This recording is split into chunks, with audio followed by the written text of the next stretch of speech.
तिरंगा यात्रा है, इसके जरिए क्या मैसेज देने की कोशिश? गौरव मिश्रा।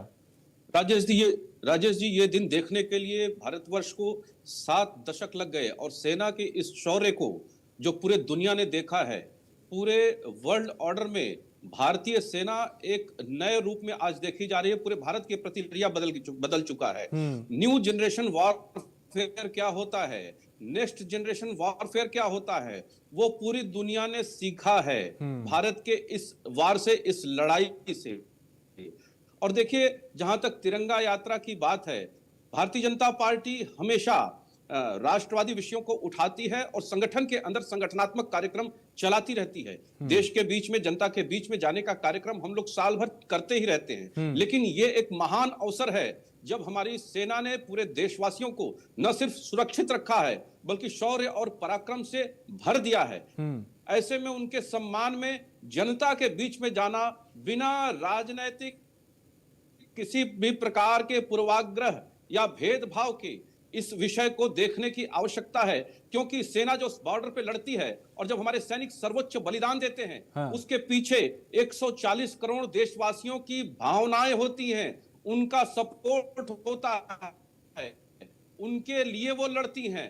ये नहीं लड़ते, अपने परिवार के लिए नहीं लड़ते, देशवासियों के लिए लड़ते हैं। इसलिए हमारा ये कर्तव्य बनता है कि हम उनके लिए, उनके शौर्य गाथा के लिए जनता के बीच में जाएं, लोगों के बीच में जाएं, उनका गुणगान करें। लेकिन ये वही देश है, अभी सपा प्रवक्ता महोदया कह रही थी, ये उत्तर प्रदेश में उनकी सरकार थी और आतंकवादी उत्तर प्रदेश तक आ जाया करते थे क्या? पूरे देश में खुला विचरण करते थे। और उन्हीं पाकिस्तान के आतंकवादियों को, 15 आतंकवादियों का मुकदमा इन लोगों ने वापस किया था, श्रमजीवी ब्लास्ट। कोई ऐसा शहर नहीं है जो असुरक्षित न रहा हो पहले, लेकिन ऐसा पहली बार हुआ है जब पाकिस्तान के अंदर उनके 11 बेस को उड़ा दिया गया।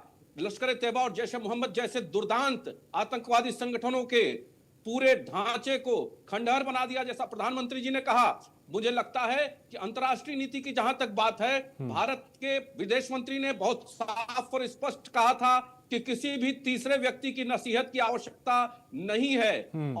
और भारत ने कोई जेनेवा कन्वेंशन के आधार पर कोई युद्ध घोषित नहीं किया था कि उसका सीज फायर हो। ये एक म्यूचुअल अंडरस्टैंडिंग थी। उस अंडरस्टैंडिंग को जब खंडित किया गया तो उसके बाद जो जवाब भारत का मिला वो अकल्पनीय है, उसको भरने योग्य नहीं है। पाकिस्तान उस सदमे में अभी कई पीढ़ियां उसकी बीत जाएंगी, क्योंकि जो घाव भारत ने दिया है उससे उबरना उसके लिए संभव नहीं है। वो घाव तो मुझे लगता है कि इस तरह से दकियानूसी विचारधारा से देखना ऐसे विषयों को, और उसमें इस तरह की बात करना कि इसमें ये चीज जोड़ दीजिए, तो ओआरओपी की मांग तो सेना के लोग बहुत पहले से किया करते थे, क्यों नहीं पहले की सरकारों ने कर दिया। सेना का तो ख्याल भी नहीं आता था, केवल घोटालों के लिए सेना जानी जाती थी।